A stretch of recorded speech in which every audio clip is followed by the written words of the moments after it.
Silent Hill is a franchise that means a lot to me.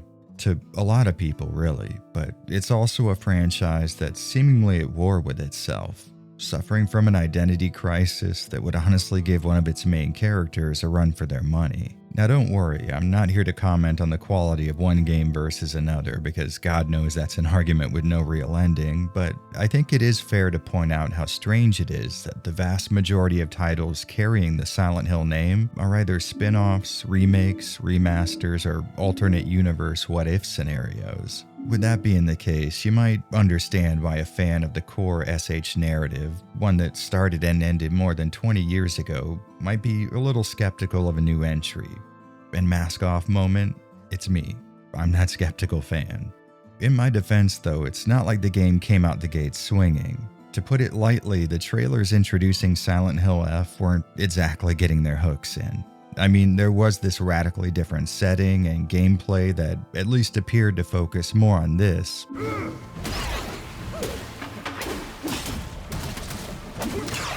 than this.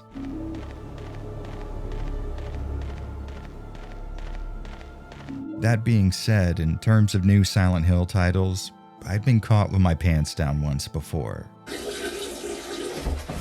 So this time, I resolved to go in with optimism. Expectations be damned, I was determined to give this thing a chance to wow me, and to my surprise, it did.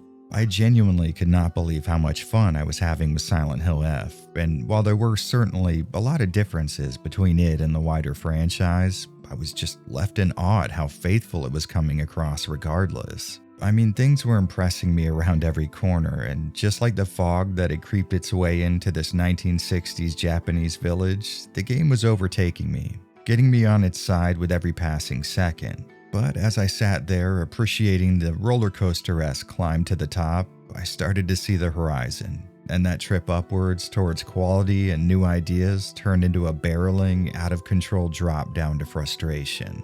So today we're going to discuss one of the best beginnings and most disappointing ends I've ever come across. Not just in terms of this series specifically, but games as a whole. What's up guys, I'm Jared from Avalanche Reviews. Welcome back to the Silent Hill Retrospective.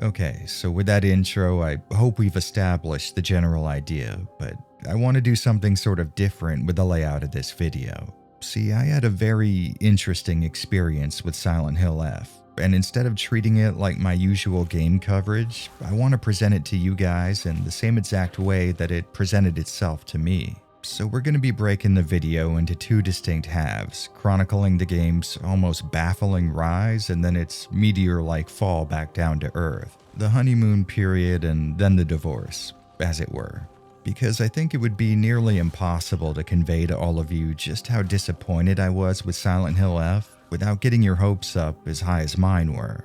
And besides that, I really do want to give this thing the props it deserves, because I wasn't just exaggerating before. There was a lot about the way this game started that deserves honest and heartfelt praise. So with that general game plan in mind, let's jump into this thing.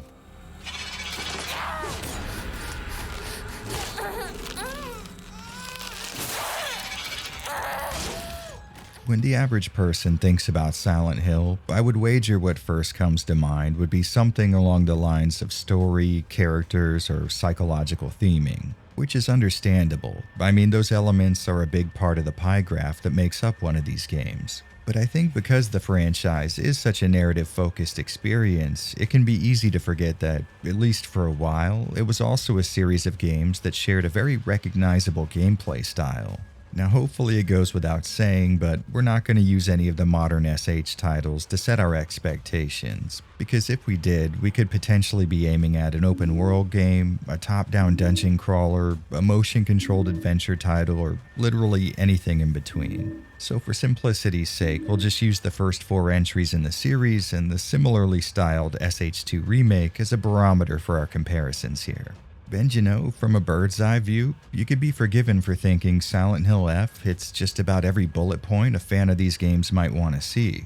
We've got puzzles to solve, a creepy abandoned town to explore, combat with twisted, vaguely human creatures, and transitions to a darker otherworld to break up gameplay segments. Now, I'm pretty sure most of you know that just having those elements present isn't going to be the entire story. Because whether it's rhetorical pillars used to prop up a gaming experience or real-life ones made to keep a structure upright, there's a very good reason you don't often see them aligned like this. Distribution and proportion are key factors here, so let's break things down and get a more granular look at the moving parts we're dealing with.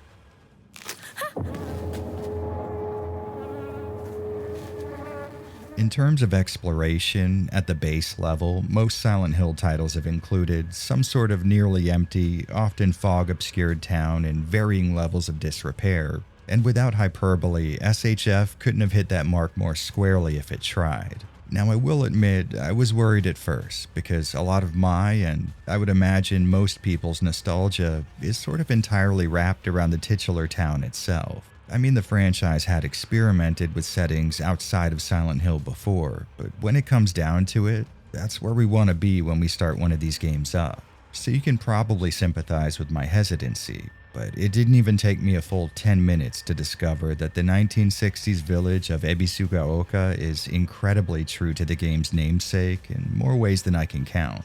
I mean, the foggy streets, the disheveled, nearly falling apart nature of its back alleys, the isolating atmosphere and feeling that this is a place people actually lived in, it's all here, plus a few well-appreciated additions. At the start of the game, we're given this really great opportunity to wander through the town in what's probably closest to Silent Hill 2's fan-dubbed fog world.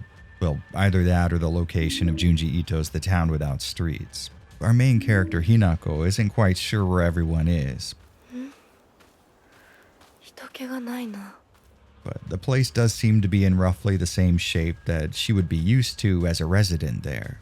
In this introductory portion of the game, we start at Hinako's house and make our way into the village's apparent center, so we get to see a pretty good cross-section of this place's diverse category of locations.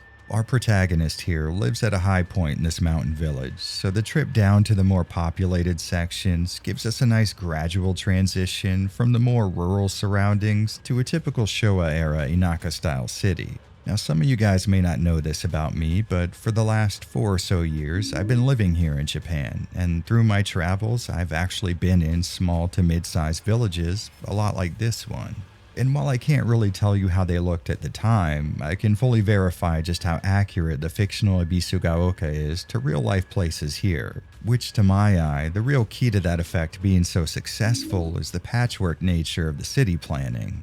As you move around this place, there are clear delineations between older Machiya-style homes and newer construction that followed a more modern for the time style, and the same goes for everything from plumbing to the concrete beneath your feet. It seems visually obvious that each portion of this town was built at different time periods, and the transition between each shows a clear line of separation.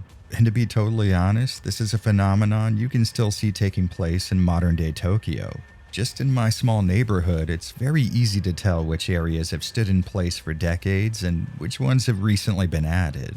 So not only did this small fictional village give me the same vibes that came with exploring abandoned 60s and 70s era buildings near Mount Fuji, but they also managed that same alien but familiar vibe that Silent Hill is so well known for. So in that sense, I would grade the game far above the curve in relation to other, newer entries in the series. There is, however, a catch. In the SH games that we're using as benchmarks, exploration isn't limited strictly to outdoor locations. In fact, most of your time is going to be spent inside, running around large interior areas, coming across a near infinite number of locked doors, puzzles, and alternative routes. And to be fair to the game, there are interior locations in Silent Hill F that function the way you would expect for the series, but it's their relationship to the town parts that's the issue for me. Specifically, their proportion. It seems like SHF might have got the recipe mixed up a bit during development, and the result is the inverse of the usual affair, meaning you'll be spending a majority of your time outside in this game. There are some fairly long-lasting inside sections of gameplay, but most of them are backloaded to the ending hours, and even with those in mind, you'll still be spending most of your gameplay time outside of these locations. And you know, if I didn't enjoy exploring this game's setting so damn much, that might actually be a sticking point for me. But at worst, I'll say it's ultimately a matter of preference. If you do enjoy the way Silent Hill games function while you're backtracking through large buildings, I 100% get where you're coming from, and this might be a downside for you. But if that is the case, I would say make a little room for skepticism. SHF has some amazingly engrossing spots for you to explore, and I think the quality of these sections might be enough to get you over the hump of not spending as much time indoors. Now, regardless of whether or not there's a roof over your head, combating the nightmare manifestations that have creeped into this place is going to be a major concern, and once again, this was a point of contention for me at first.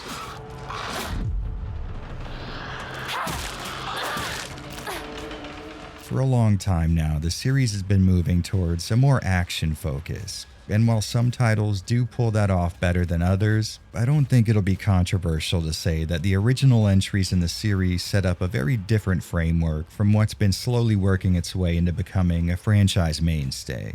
And I would say Silent Hill F offers up a version of that modern style that's both iterative and unique. Silent Hill 2 Remake's popular dodge mechanic can be seen working in largely the same capacity, but instead of being the main point that the combat is centered around, it's more of a side feature. See, the real focus here in F isn't so much getting away from attacks, but instead stopping them from happening in the first place. Each monster in the game will have the expectedly varied moveset, but with certain attacks come recognizable wind-up periods. At this point, the thing will color glitch for a few frames, and if you time it correctly, hitting the heavy attack button during this window will interrupt the enemy barrage, putting them into a pain state where you can wail on them until they recover. And you know, in terms of raw fun factor, I'd say the combat here is pretty effective. I think the addition of firearms in SH2R makes for a little more variety, but it's kind of hard to deny the satisfaction of landing a crunchy-ass counter hit and then proceeding to stomp the hell out of your enemy.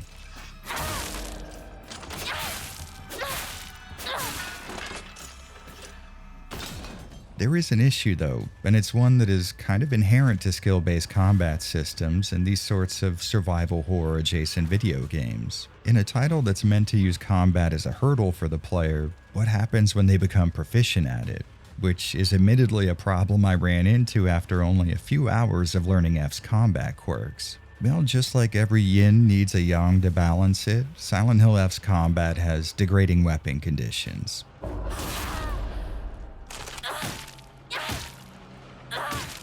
Now, I know what you're thinking, and yes, this is a system that has not been handled very well, even in the best case scenarios. I mean, it's already been attempted in past SH titles, and if you think it was a worthwhile addition in those games, I'd recommend reporting yourself to the local police precinct because we need to get psychopaths like you off the streets. Here in F, though, it acts as a pretty functional temper to the combat, because once you become good at reading attacks and delivering counters, that weapon condition gauge is the only thing that's going to successfully keep you from just doming every abomination you come across, completely destroying the difficulty balance of the game. The skill-based combat and degrading weapons keep each other in check, acting like a very good incentive for avoiding enemy encounters altogether, which is a common strategy seen in the classic Silent Hill games. Now, admittedly, I wasn't faced with a situation where I had just one nearly broken weapon in an alleyway filled with bad guys, but the fear of ending up in a scenario like that pushed me into taking things more slowly and trying my best to make my way around active threats whenever possible,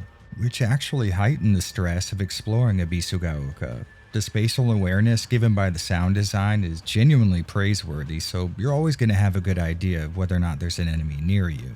And I'll admit, there was more than a few times where I was slinking down into my chair reflexively trying to stay off these guys' radar. And in a very cool move that makes this game a little closer to the survival horror standard than even the first entries in the series, Silent Hill F actually features a limited inventory, which to my knowledge has only ever been seen in SH4 The Room, but since that game made the mistake of not letting items stack, we're looking at a massive upgrade in that sense. Plus, it's nice that a little snooping off the beaten path will have you coming across gear that'll increase the item limit for you. Very Resident Evils 2 and 3. Like any SH title, worth its weight in thinly veiled analogies to mental trauma, F includes transitions to what's come to be called the Otherworld, which in this game is represented by all of the scariest shit about Shintoism packed into a single area.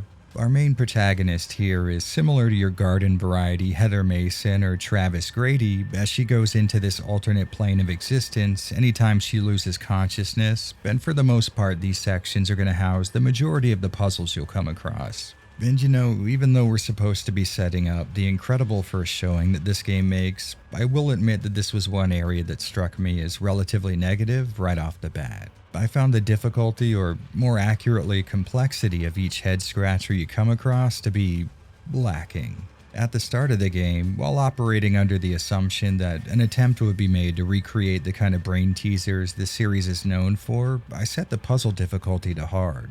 A word that doesn't even come close to describing the challenge that's being posed here. I'll give it credit though, I did like the section in Hinako's old school where you have to decode a special language the girls have developed for communicating stuff without boys knowing what they're saying. Even with that in mind though, I wouldn't look forward to a lot of opportunities to flex your solution finding skills regardless of your selected difficulty because there really aren't many puzzles in this game at all. Or at least not when compared to the average density you'd find in even the less popular Western-produced Silent Hill titles. Disregarding that relatively okay-sized mess-up though, SHF was off to a damn fine start by my estimation. I mean, sure, there was a lot of new stuff going on, but nearly every mechanic or gameplay element either felt true to the spirit of the series or, at the very least, was well made enough to make up for any sort of radical deviation. I most definitely went in a skeptic, but I found the overall level of quality and sturdy design winning me over more every passing minute. And for sure, there's a chance the effect might have not been so potent if the game wasn't also offering up a staggeringly impressive presentation. 互いの頬をつねり合ってみるか。いや、自分の頬くらい自分でつねれる。 Alright, look, there's no two ways about it. Silent Hill F is only rivaled by the core of the sun in terms of some hot-ass visuals. The SH franchise in general has always been more focused on approximating photorealism as opposed to utilizing stylish flourishes to sidestep it, and by that metric, I think we're looking at the most successful attempt at crossing that finish line to date. I mean, really, this game is just wildly impressive from a graphics tech point of view, but even more important is how effectively it utilizes Unreal 5 to avoid the kind of performance and optimization issues that the engine is world-renowned for. Before we get too deep in those weeds, though, let's talk about one of the aspects of the game's graphical presentation that jumped out at me almost immediately: smoothness. Honestly, I was blown away with the lack of aliasing in Silent Hill F. I mean, usually with PC games, as the camera moves, even with anti-aliasing bumped up to the max, some form of jagged edges will show through and cause a sort of crawling image effect. As an example, here in the RE2 remake, you can see this taking place on both the bricks in the background and with Leon's hair. It's something that's normally easy to forgive, as the processes that reduce this phenomenon are incredibly expensive from a resource perspective. But here in SHF, this scene of me just walking around Hinako's home might as well be a pre-rendered CG cutscene with how little aliasing is visible. And it's even more impressive when there's a lot of foliage in the scene, because traditionally, details like that would be the most likely to exhibit crawling edges from a lack of AA. Now, part of me just wants to say that this is an example of NVIDIA's DLAA saving the day, but to be honest, I found a very similar level of smooth edges when using TSR and FSR. I know this isn't the case, but it almost seems to me like the image is being super sampled, which is when a game is rendered at a very, very high resolution and then scaled back down so that everything looks really smooth when it's compressed. But regardless of the tech behind it, I think this might be the most effective use of anti-aliasing I've ever seen in a video game before. I mean, it's working so damn well that even as I write this script, I cannot say with 100% certainty that there are any pre-rendered sequences in this game. Its graphics are so smooth and lacking in the visual flaws that I would normally use to discern which is which that I still have no idea what scenes are pre-rendered or whether or not there are any. Of course, if you are paying close attention and you're a psychopath like me, some issues like weird artifacting at points where depth of field or screen blurring effects are used can be seen, but these are such small pieces in what is a very big and very impressive whole that I can't rightly call them anything but insignificant. Right, so listen, going through my initial notes of this game's graphics, it's dawning on me I'm not going to be able to fit everything into this video without turning it into a 4.5-hour affair. I mean, just as an example, I have more than a few paragraphs written down just dedicated to how wild it is that each character's clothes have visible stitching and fiber patterns. In the interest of time, though, we'll just hit on the really important stuff. For example, these amazing facial animations, which is something that may not be immediately evident thanks to an overall more subtle approach to the acting in this game compared to its most relevant competition, Bloober Team's remake of Silent Hill 2. Between them, you're definitely going to find more expressive and, I guess, extreme depictions of emotion in SH2, but I think the disparity between the two is on purpose. In Japanese media, and let's face it, society as a whole, it's pretty common for people to stay very reserved when it comes to the outward expression of emotion. So the animators here in SHF may not have had as much work to do in terms of exaggerated movements, but small, subtle emotions can still be easily read on each character's face. Now, our main character Hinako spends a good amount of the game stoically keeping her feelings in check, so you're not going to get much from her in terms of emotive readability outside of a few scenes, but if you're paying extra close attention to her lips and eyes, I think you'll find a very different story. The real star of the show, in my opinion though, is Rinko. Her facial animations are incredibly convincing and they do a great job of telling the full story that her words might be leaving unsaid. Now, Shu sticks fairly close to that Japanese childhood friend that's in love but stops himself just shy of making it obvious stereotype, but his performances are visually informative regardless. The only dud in the cast, to my eye at least, is Sakuko, who looks kind of like a character from a PS2 cutscene transported into a modern video game. Now, like I already said, you are definitely going to find much more outwardly expressive animations in Silent Hill 2, but that doesn't seem to be the type of performances SHF was looking to portray. And besides, with less expressiveness, you don't run as much of a risk of coming across scenes where a character's face appears to be showing several contradicting emotions simultaneously, so we'll call this one a win in favor of Silent Hill F.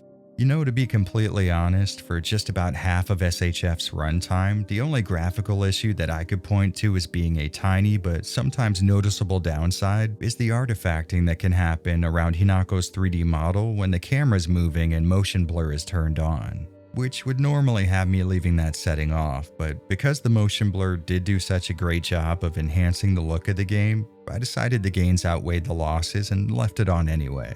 Really though, this entire section can be summarized under the bullet point, Silent Hill F is an astonishingly good-looking game. Really, in terms of subtle but convincing depictions of photorealistic video game graphics, this might be sitting at or at least very near the top as far as I'm concerned. But that's only half the story, because what's far more impressive than how the game looks is how well it performs. Now, as a point of consideration, I am pushing this game through an RTX 4090, so my experience is going to be different from a lot of other people, but I can only really comment on the performance I was personally able to achieve, which was honestly pretty amazing. Going back to the remake of Silent Hill 2 again, one of my biggest complaints with that game, and really any other Unreal 5 title I've ever played before, was how inefficient it was with system resources. I mean, even with a at the time top-of-the-line GPU, I was having to meticulously tune graphics options below what I was comfortable with just to ensure a solid frame rate. And even when I did manage to find a happy medium between looks and FPS, I would run into near constant bouts of heavy-duty stutter as either assets or shader resources were being loaded in and out of the memory buffer. With Silent Hill F though, I set each graphical feature to its max setting and was walking around at a very respectable frame rate window ranging from the mid-80s to around 100 in most scenarios. Now sadly, I did find that recording the game through OBS instead of my usual shadow play dropped performance by an average of 2 to 6 FPS, so do keep that in mind when checking out the example here. But putting the two modern SH contenders side by side, one thing that should ring loud and clear is the massive difference between the two in terms of frame time. 2024 Silent Hill 2 was plagued with these insane spikes of frame delivery times that indicate when very noticeable instances of stutter are taking place, where over on the SHF side, things are not just comparably better, but buttery smooth. I can't be more serious when I say that it is a night and day difference between the two. Playing Silent Hill F at the absolute highest visual settings possible resulted in a surprisingly fluid gameplay experience on the same exact hardware I used to run SH2, all while offering what I would consider to be, in most scenarios, a vastly better looking image. Of course, I did come across a few one-off moments of your standard traversal stutter. I mean, the game hasn't somehow managed to fix a problem that has existed for a very long time, but I found these moments to be much easier to forgive for two reasons. First, they were fairly rare compared to SH2's near constant stuttering, but more importantly, they were way less severe, meaning the change in frame delivery time didn't vary by so much that it produced a large enough hiccup to bother me. And that smooth, consistent frame rate, along with a bafflingly high level of visual fidelity, actually changed the way that I played this game. I'm sure some of you might have already noticed by the footage I've used up to this point in the video, but I wasn't exactly sprinting through SHF trying to complete it quickly. Because the environment around me was so good looking and the high frame rate allowed for such fluid camera movements, I spent most of this playthrough slowly skulking down the streets and mountain pass of Ibisugaoka, just taking in every square inch of the place with the kind of care that a camera operator on a movie set might show. I can't quite explain it to you guys, but something about the combination of SHF's performance, presentation, and environment design just sort of naturally led me into taking up this approach, which I can't really say about many other video games. それは良かった。お役に立てて光栄の極み。 And while this isn't covered under the umbrella of visuals, I don't think I'd be able to get away with not mentioning the sound design when discussing how immersive and enveloping of a game world this is. Returning to the throne of Silent Hill auditory mastery, we have another great soundtrack by Akira Yamaoka. And while I won't say this was the best OST he's ever crafted, it's still really good and very recognizably him. Actually, because I elected not to look up any info on this game before playing it, I was totally unaware that he was on board for this series entry, so a lot of my early notes include bits like, I don't know who's in charge of SHF's sound design, but they really know how to emulate Yamaoka. After doing a bit of research, I found out that the duty of making music for this game was actually split between two composers, with Konosuke Inage taking up the mantle for the game's Otherworld segments and Yamaoka handling the Fog World. And I swear to you, this is not some kind of conscious bias, because I wrote these words long before finding this little tidbit out, but Inage's work on the Otherworld was definitely not my cup of tea. In the interest of fairness though, there were a lot of tracks across both sound designers that weren't to my taste. I know I might get a lot of flack for this, but I've just never found old Japanese folk music to be very good. I mean, don't get me wrong, Enka is enjoyable as hell to listen to, and I truly don't know where I'd be without city pop hits like Wagamama na High Heel, but that super old Gagaku sounding stuff just is not my kind of jam. Like, I'm not trying to be culturally insensitive or anything, but long, shrill flute notes over barely rhythmic drum rolls counts as music by only the most liberal reading of that word's definition.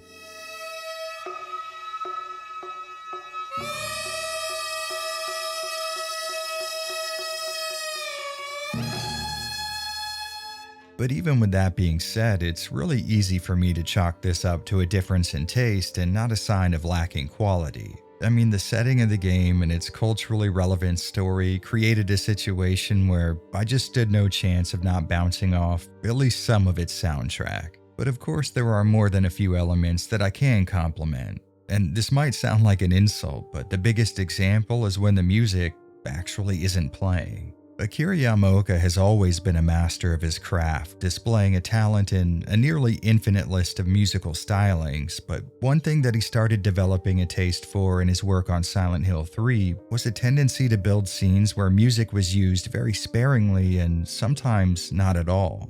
In that game, there were plenty of moments that were purposefully left almost silent except for the immersive sounds that would naturally occur in the environment around the character. And this is something that is utilized to its fullest here in SHF by both of its composers. Of course, you are going to encounter normal situations where the game's music is filling in the background and contributing to some kind of a building scare or tension, and this stuff sounds about as good as you would expect given the pedigree of both artists here.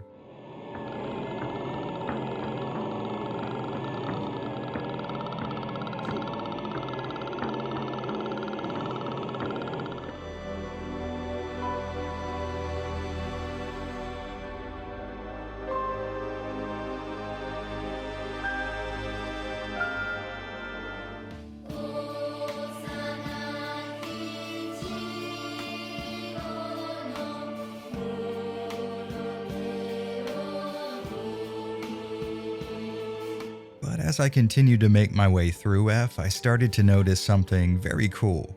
There were these parts that, like in SH3, left music out of the equation, letting the ambient environmental sound effects move to the front of the soundstage, which as usual has an incredible effect. But sprinkled in between these areas, there were moments that utilized a smart combination of the two approaches together. Like at first, I would think I was venturing through another portion of the game with no music, but then I would hear something that at first wouldn't even register. Little portions of music or just drawn out notes mixed into the background and made to resemble other auditory elements from the environment. And I think the best example that shows this off really well is the path leading up to Senensugi Shrine. It might be kind of hard to hear at first, but listen carefully as the immersive environmental sound effects start to shift into a thin melody made to sound like the breeze in the area.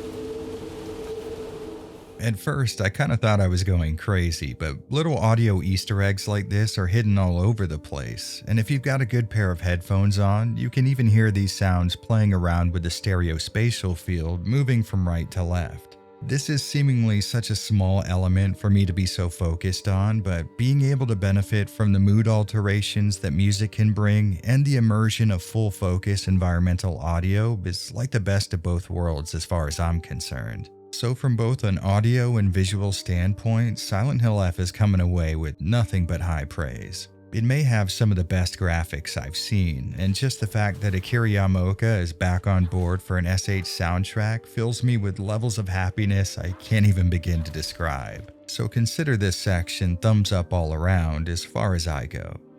でも街を出るって言ってもあれじゃ無理だよ。無理ってどういう意味だ？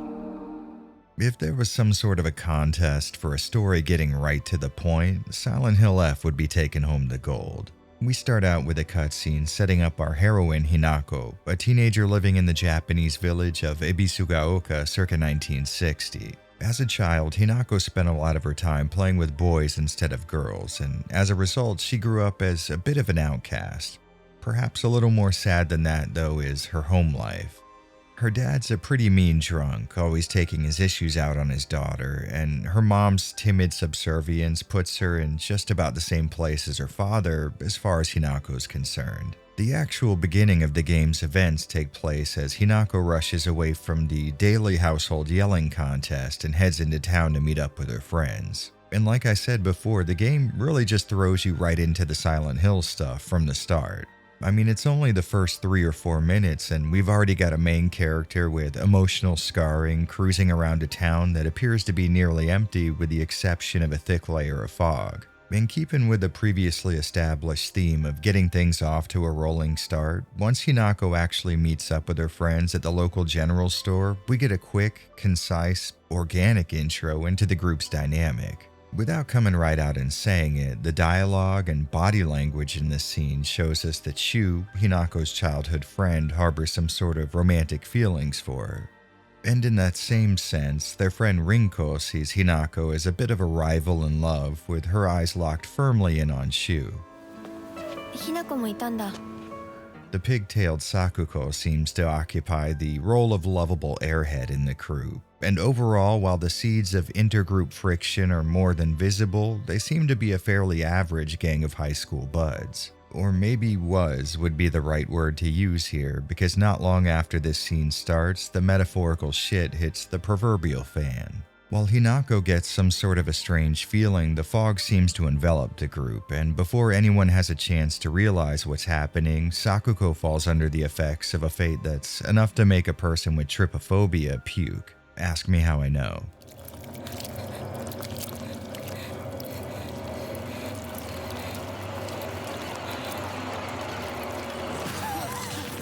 What's left of the group then scatters as the same spider lilies that sprouted from Sakuko start spreading through the town, followed by a silhouette obscured by the fog. After Hinako gets away, the streets of Abisugaoka start becoming infested with the kinds of monsters that could only exist in either a nightmare or, more appropriately, a Silent Hill game. After first trying the stealth approach on her pursuers and then resorting to lead pipe diplomacy, our girl doubles back to the store where all of this started, and in doing so, she's met with the body of her friend Sakuko. Unable to give her the proper burial that she deserves, Hinako makes do by dragging her inside, covering her with the tarp, and saying her last goodbyes. But right on cue, the town's new residents show up for a fight, and with the anger of having lost one of her friends, Hinako is more than willing to oblige, offering them some well-deserved payback.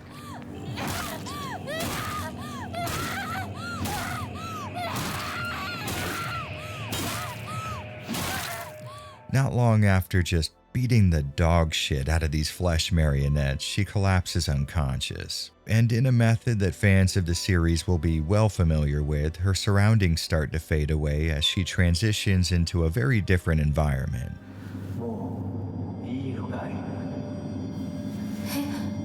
When she wakes up, Hinako finds herself in some kind of a shrine with only one exit, and after a sharp, ominous change in the atmosphere, she bolts for the door. After breaking through, she finds herself in the arms of this guy wearing a fox mask. He tells her that she was just dreaming, and despite us having no idea who he is, he definitely knows Hinako. And since this is the first living person she's run into since the death of her friend, Hinako's choices aren't exactly broad, so she follows the guy.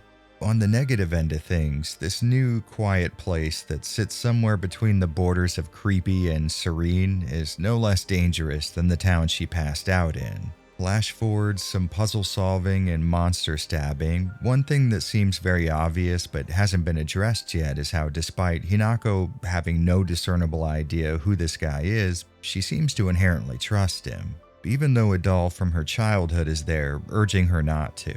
No matter how wild or incomprehensible his words get, she really doesn't question anything the guy says.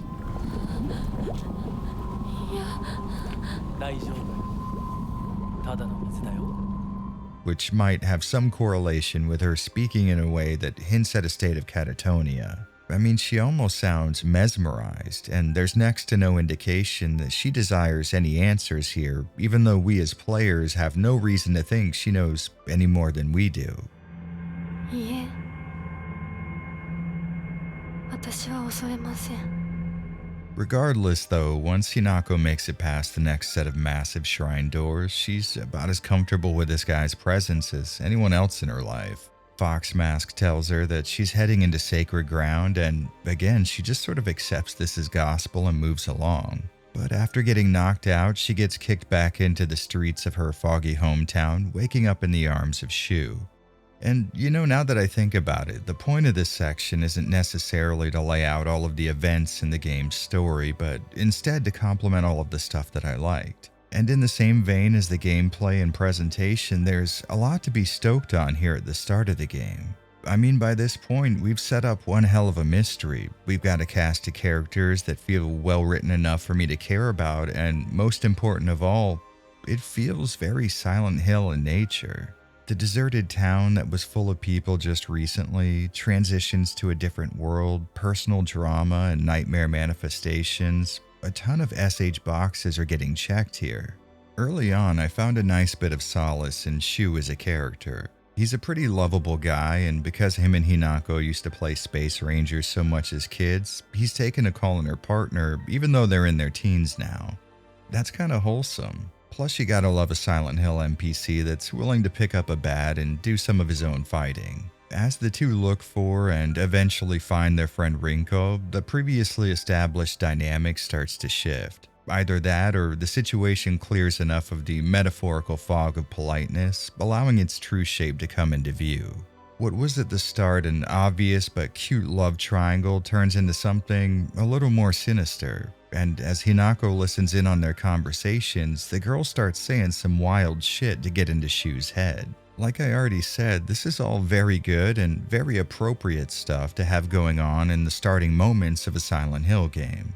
At this point, I was down for the ride this game was preparing me for, and really pumped on the idea of looking into every single small detail that I came across for a more complete picture of what's happening here. And there was a lot of potential story threads to analyze. For instance, there's a few diary entries and files to be found mentioning the town's reliance on folk remedies as opposed to the modern medicines available at the time. And Sakugo's family owns the town's shrine, which seems to be on the outs financially speaking. I don't know, maybe that has some sort of relevance to why she died first. In these beginning hours, I was full on board with the usual SH elements I kept coming across, and I really can't overstate how much this game had won me over, not just with its story, but with everything I've mentioned so far. The gameplay was certainly very different, especially the combat, but the spirit of the series felt alive within it. The graphics were just an absolute vision to behold, and the story had SH written all over it. Gee, I sure hope all of these high hopes don't lead to some kind of massive disappointment.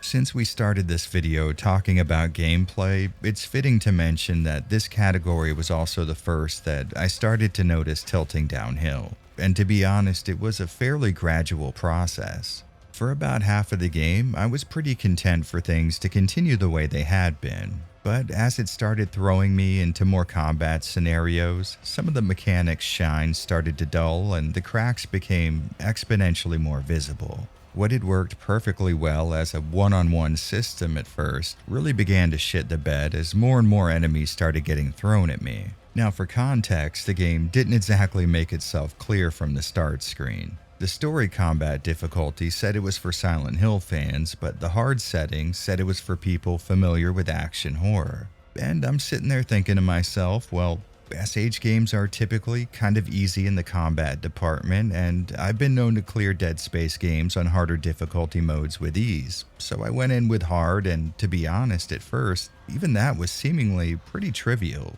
But not necessarily because the fights were easy. I mean, this setting had me taking tons of damage per hit, and I had enough stamina for maybe, I don't know, something like 2 dodges and a single critical attack.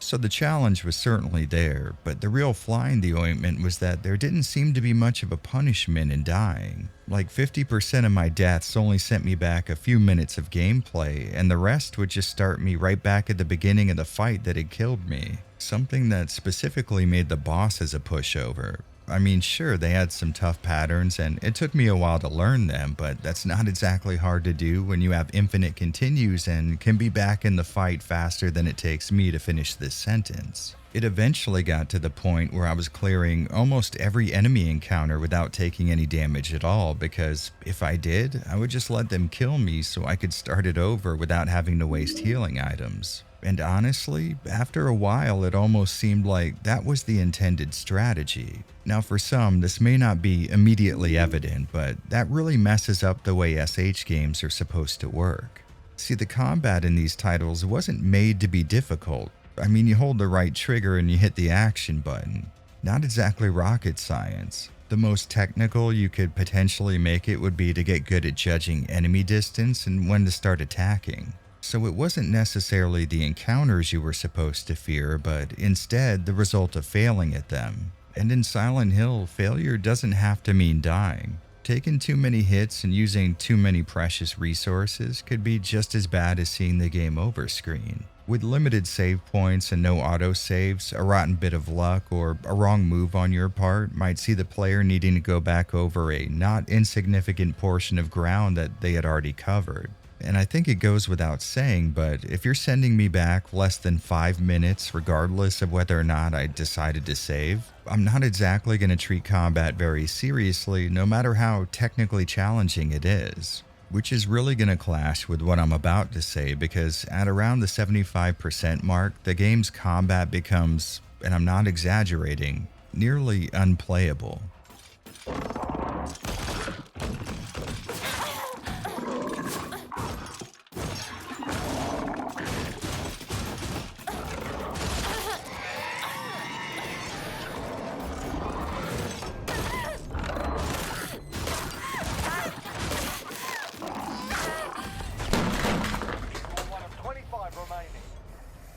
Not because the enemies had gotten smarter or became more dangerous, but because they started throwing 4 or 5 of them at me at once, and that's a really bad move to make with this specific style of combat. Like I said earlier, you spend your time in fights looking for openings to get in a critical so you could do some actual damage to your enemies, and that is a system that works.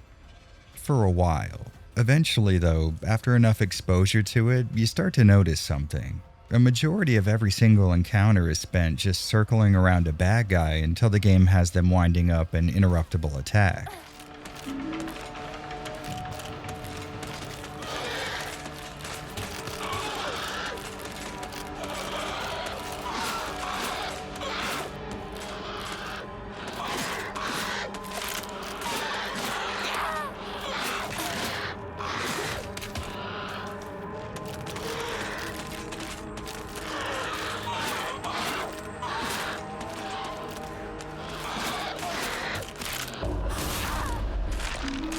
Which, is certainly not ideal, but it was something I could forgive because of how crunchy and satisfying it was getting that staggering hit off. When you're facing down multiple foes though, you almost have no recourse unless RNG shines on you and big windups happen in a staggered sort of timing. Because the vast majority of enemy moves can't be interrupted, you're already rolling the dice for when something you can actually take advantage of is going to happen. And with more enemies comes a few orders of magnitude added to the percentages. So essentially there's a total of 3 scenarios you can run into. 1, you end up performing this awkward dance waiting for someone to make a move. 2, each enemy unleashes an unstoppable combo move from different directions, almost completely destroying the possibility of dodging each hit.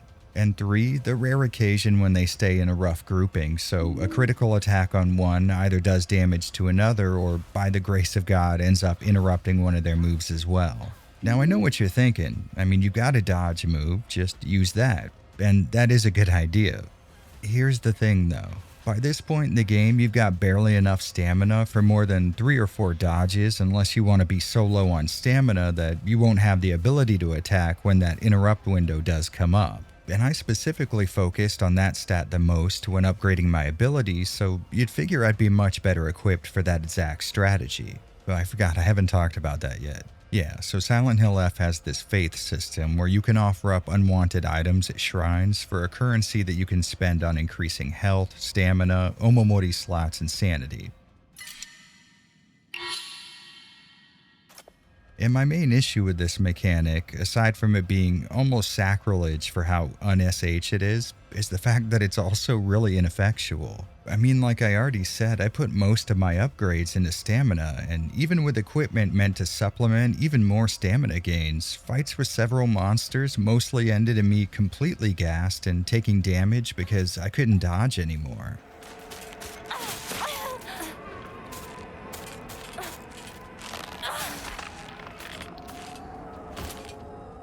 Look, to summarize this whole point, fights just got way too irritating for me. It felt to me like the combat system was optimized for a very specific playstyle, and towards the end of the game, the developers stacked the deck so hard against the player that it ended up playing into the weaknesses of the system that they themselves built. I mean, at certain points, in the other world specifically, it kind of felt like I was expected to just keep retrying fights until luck dealt me a good series of attacks from my 5 opponents.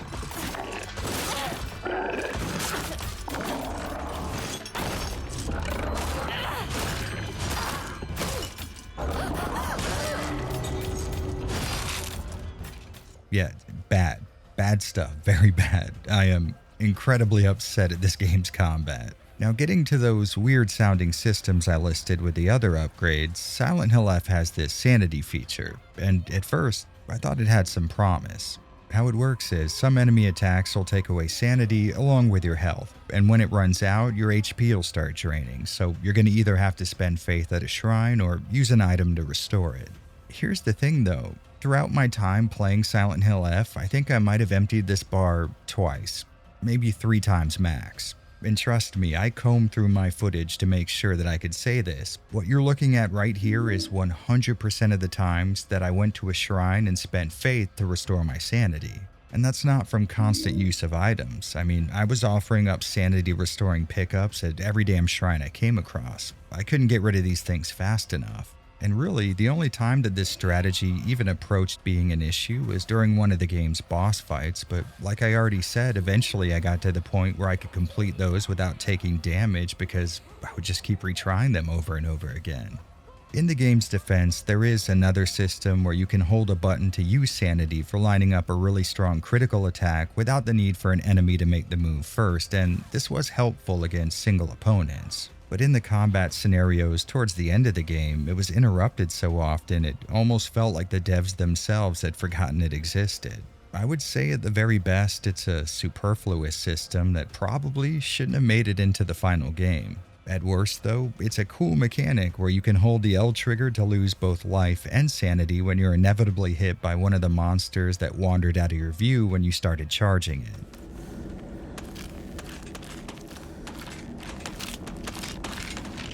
Outside of that, you have these omomoris, which are little charms you can equip for stat boost or added effects from usables. And honestly, I don't really have anything bad to say about this mechanic. Now, to be fair, I don't necessarily think it fits into a Silent Hill title very well, but believe me, it's got way too much competition in that category for me to get too caught up on it. Now, if you've made it to this point in the rant, I'm sure you've either thought to yourself or written in the comments section, why not just reduce the combat difficulty? And to the game's credit, I was given the option to do that after dying a bunch when things started to get unreasonably tough. But here's the kicker.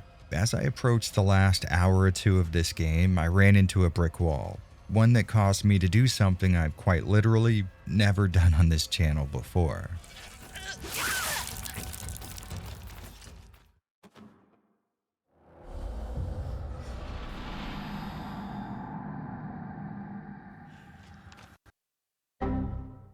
Now for a bit of context, my first few hours with the game were fairly smooth. I did have a single crash at the 2-hour mark, but aside from that, I really couldn't complain too much. I mean, sure, a game crashing is never a good thing, but I didn't lose a lot of progress and it wasn't bothering me very much.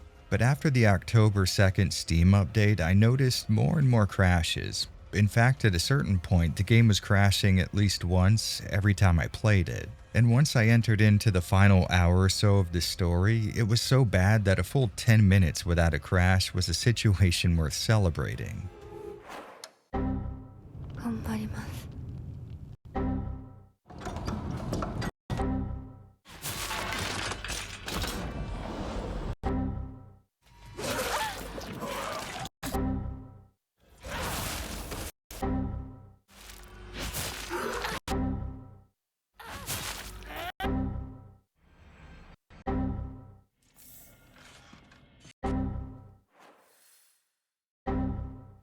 It was absolutely unreal. I mean, I had never seen anything like this before. Sometimes the game would crash to the desktop right on startup, but other times I would sigh in relief as it allowed me enough time to clear a few fights and make it to a save point before crashing so hard that my PC boot cycled. And just as a bit of a warning, before you type in a possible fix in the comments, please do not waste your time. I promise you, I have done all of them. Searching for damaged install files, wiping the game and reinstalling, updating GPU drivers, making sure Rivatuner and MSI Afterburner weren't running, cleared the shader cache, forced it to recompile, adding the DirectX 12 addendum to the Steam start process. I even did things that made absolutely no sense, like how some mental giant on Reddit suggested that it had something to do with a certain UEFI BIOS version of my motherboard. Listen, at this point, I feel zero shame in admitting I had reached my wit's end. And for the first time in nearly 15 years, I elected not to finish a game that I was covering here on the channel. The frustration that I was feeling, I genuinely can't convey to you guys. I'm done. Cut the show. I'm done. And I felt like an asshole because I had already dumped too much time into this video to be able to shift to some other game. One that maybe was actually playable. Now, based on my research online and some of the responses I got from you guys, I'm gonna go ahead and guess that this extreme of an experience is localized to me, so I'm not gonna throw too much shade at the guys who put Silent Hill F together. But I can tell you one thing for sure. After spending more than 4 hours playing this game in 3 to 8 minute increments just to try and get footage of its ending, I have zero interest in ever touching this thing again.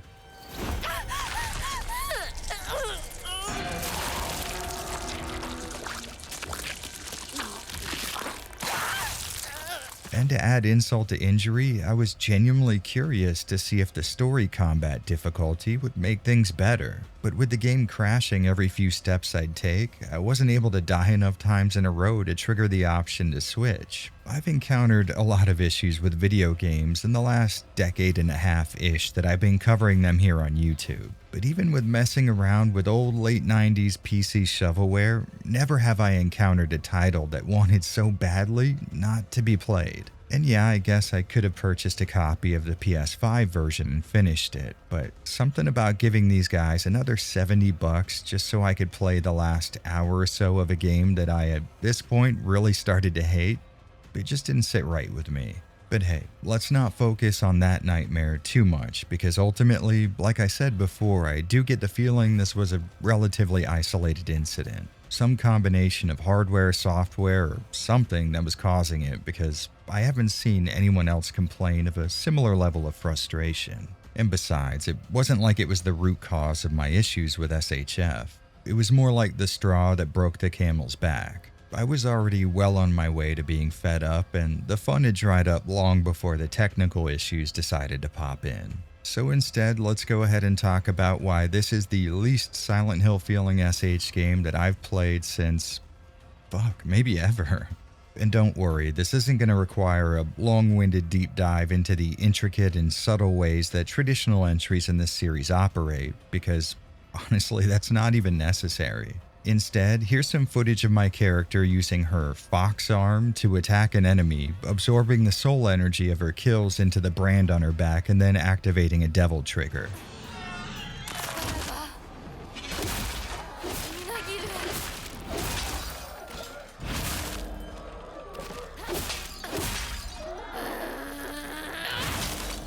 Yeah, that's a big case closed. There will be no arguing back and forth about how franchises have to evolve to compete or how Silent Hill exists on a spectrum of genres. If you just witnessed what I put on screen and you still think that this game deserves to be held in the same regard as these titles right here, well, first off, hello tourists, thank you for coming by. But second, there's literally nothing I'm ever going to be able to say that'll convince you otherwise. You've obviously been so absorbed into the trending on Twitter equals good mindset that not only do I have zero chance of getting you out of it, but let's be honest, about a quarter of what I'm saying is bouncing off of that smooth brain of yours anyway.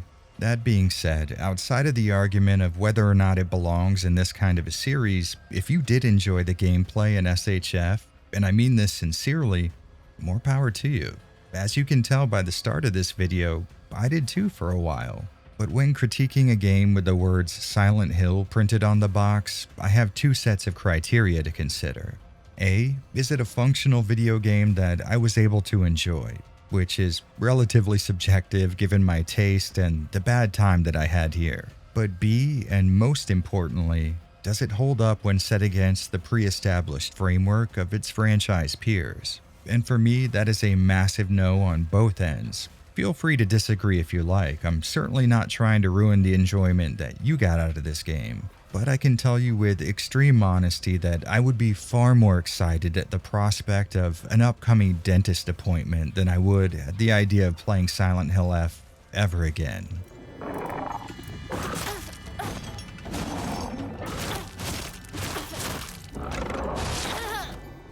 Alright, so you guys probably remember me talking about how impressive SHF was in terms of its visuals. And don't worry, that is one selection in its arsenal that did not degrade as the playtime increased. I mean, truly, benchmark-worthy graphics. But I can't say the same thing for the performance. Now, because so much went wrong for me after that October 2nd Steam patch, I can't rightly say what I'm about to describe was due to that, some kind of memory leak issue, or just the presence of way more effects towards the end of the game. But whatever the reason, I found the previously solid performance that I had experienced when this thing started slowly turned into more what I would expect from an Unreal 5 title. In the other world specifically, traversal stutter had become way more prevalent. Instead of every so often, I was feeling the game hitch up every few corners that I turned. It's still not the kind of stuff that would ruin the way that I play the game, but it does hit a little harder than it might usually. Because I remembered being so impressed with how little performance hiccups I came across in the early game, and that set me up to expect a certain level of smoothness that gradually started to slip away. Oh, and this is a little petty, but while I found the in-game map to be really nice to look at, the stylized nature of it made reading the thing at a glance sort of hard. With other maps in Silent Hill titles, they're sort of laid out like a floor plan for a building, but here in F it's more like a really artsy drawing of the place, and that doesn't translate quite as well to opening it real fast to get an idea of where I need to go. I mean, half of the time, I would get into the map and spend the first few seconds trying to find the indicator that showed me where I was. Look, if it sounds like I'm struggling really hard to find something to put into this section, that's because I am. With how rotten things turned in this game, the visual side of it stayed fairly consistent, with the exception of far more noticeable frame time stutter. So even in the process of shitting on SHF, I can still admit it packs one hell of a graphical punch. Since I wasn't able to actually finish the game, I had to look up someone else beating it on YouTube, so any footage of the last hour of SHF that you see here is thanks to a pretty damn wonderful channel called The Game Archivist. So if you're looking for no commentary playthroughs of games that, let's say for the sake of argument, can't be beaten because of constant crashing, this is your guy. And for anyone who's looking to play SHF after this video, we're gonna go ahead and count everything moving forward as spoilers. So skip to the timestamp on screen or past the chapter marked spoilers, and we'll meet back up later for a general conclusion. Alright, so first things first, unlike the gameplay, I don't think Silent Hill F's story went batshit crazy and totally jumped the shark at the end. Honestly, I'd say the conclusion that you get when beating this game is fairly in line with the kind of psychological trip you might be expecting from a game like this. But that doesn't mean I've got nothing negative to say about it. First and least impactful, I would say the English voice acting here is kind of awful. If I had known you'd be here, I would have brought that magazine you lent me. Oh, you can hold on to it. I knew I wasn't getting it back when I lent it to you. 会えると分かってたら借りてた雑誌持ってくればよかった。ああ、貸したままでいいよ。インコに貸した時点で戻ってくると思ってないし。Now, in fairness, because I played through so much of the game in Japanese, I might just be biased towards those performances, but I don't know, this sounds pretty dog shit to me. Shoo! You came for me. Oh, Hinako, glad you're safe too.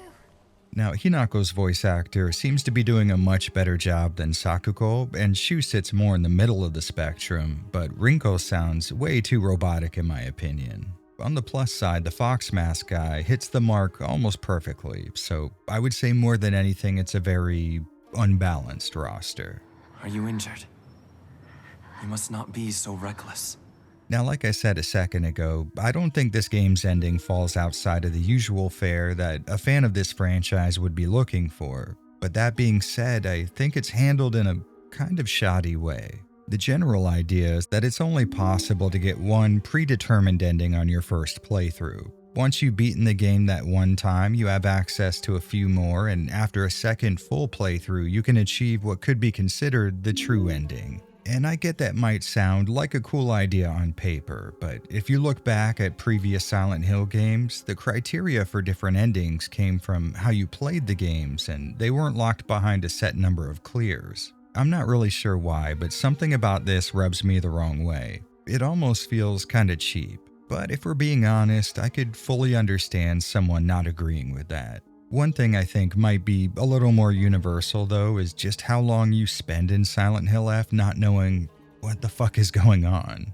At the start of the game, I was thrilled at how well the mystery of these events was set up, but I had no idea that until the moment before the credits rolled, I would be totally clueless as to what any of this meant. Now, of course, it does need to be said that part of what makes this series so great is the way each entry leans heavily on symbolism and keeps a lot of their secrets very well hidden. But I don't think I ever played a Silent Hill game where I had to wait till the ending to figure out the vast majority of its story.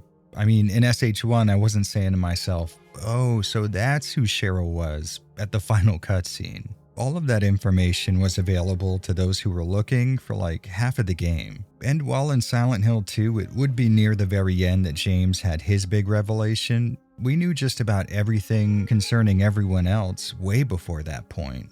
And even then, so much was revealed about his wife, her condition, and how James was handling it that you weren't left completely in the dark right up until the reveal. In most Silent Hill games, there are these little bits of seemingly unrelated information scattered around that, to someone playing a casual run, might seem like unconnected world building. But a person looking into every file and keeping notes would be able to put nearly the full picture together well before the credits rolled. Here in F, I'm not joking when I say that I felt like I had been given absolutely nothing for the entire time I played the game. And you know, going back to watch the full playthrough, I found out I didn't even miss any collectible notes. I had read literally everything the game had to offer and stuck around to make sure I didn't miss any dialogue between Shu and Rinko. And still, I can remember saying out loud at one point near the very end of the game, what the hell's going on here? Like, why does Hinako never at any point question what this guy is telling her, despite the fact that she's actively being told to do that by her doll? I mean, he didn't even have to say anything. She just proceeded to kill her friends off one by one because he pointed her in that vague physical direction. And real quick, just between you and me, be honest. Did you find the act of Hinako cutting off her arm and face to have them replaced with fox parts as an obvious allusion to her getting married? And don't you dare say yes, because we both know that's not true. And you want to know the real kicker? I liked it. I thought the ending was actually really cool, and the after credits scene with the police describing all the chaos that Hinako brought down on the village, it was awesome. But like at no point during the actual game did I ever get any sort of a hint that might be what's going on. But that's the real issue. It's an entertaining and appropriate way to end an SH game, but that doesn't excuse the fact that you go more than 8.5 hours of a 9-hour playthrough getting literally no information that would even start you down the path of figuring it out on your own. Like sure, I got that Shu was giving Hinako the drugs, and I read about the effect they could have on a person, but did any of you connect that to the fact that she was actually going on a killing spree? I mean, I still can't even point to a document that said Hinako was supposed to be getting married in the first place. Sure, there's a flashback to some kid that moved away, but if you were able to peer into that and intuit that her parents married Hinako off to this guy, you should probably stop watching this video and put that massive brain to better use by curing cancer or something. I mean, look, it's completely fine to pull a big aha moment for your finale, but you have to be able to point to aspects of the story that support that kind of a move. Like, there's a really good reason the ending of The Sixth Sense is filled with scenes that, when viewed with new context, totally make sense and not a bunch of shit that the director made up on the spot. And as a story writer, you probably shouldn't be actively telling the player that certain things aren't happening and then make the ending that they are. I mean, you have to hint at events and let us form some kind of expectation before you can subvert it. To put it simply, you can't pull the rug out from under us if you haven't put it there in the first place. Alright, look, the point I'm trying to make here isn't that I didn't like Silent Hill F's story, but instead that I did, and that it would have been really nice if it wasn't almost completely segregated to the very start and end of the game. Because personally, by the time I hit the 75% mark, I found myself just not caring anymore. None of what I was doing made any sense, and looking back with the hindsight of knowing the actual ending, that's still true for a lot of it. Now, is it cool that there are multiple endings? Absolutely, but it's kinda lame that the game requires multiple full playthroughs to see them. I mean, listen, if a person wants to do that, more power to them, that's awesome, but I don't think you should be forced into beating the game 3 full times just to unlock the potential of maybe understanding what actually took place. That should be something available to everybody, like it's always been with SH games. The criteria for what ending you get should be how thoroughly you played the game and not how willing you are to inflate its Steam charts player count more than a week after launch.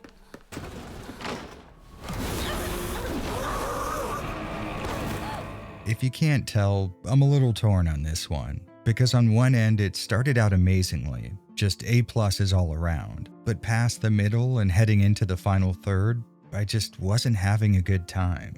I really don't know what holds more value for me, the half that I enjoyed or the half that I didn't.